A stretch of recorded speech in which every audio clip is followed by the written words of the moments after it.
mahirap yung mga sobrahan ng ano, masyadong marami na yung pera ko. Ibigay mo sa amin. Ha? Bigay mo sa amin, sundo mo ba? Oh, yan. Yan ang magiging susunod na busen dito. So, binibigyan ko ng instruction para hindi maligaw ng landas. Bigyan mo na extra. Bigay Oo. extra ninong, hindi yung... Instruction, hindi extra.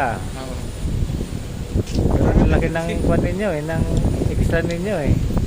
Bigyan mo kami. Saan ka kukuha ng extra na sa isang buwan eh 5,000?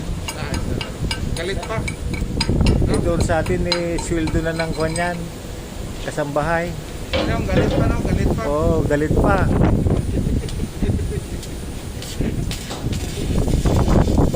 Oh yan, si Ata no, pawildi-wilding lang yan.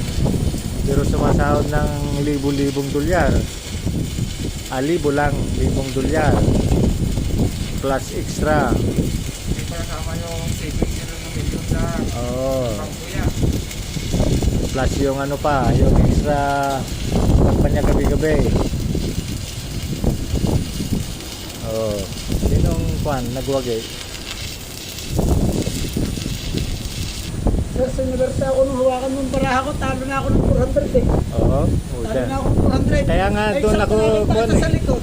Doon ako nababagbag eh dahil siyempre unfair naman sa mga kalaban mo eh.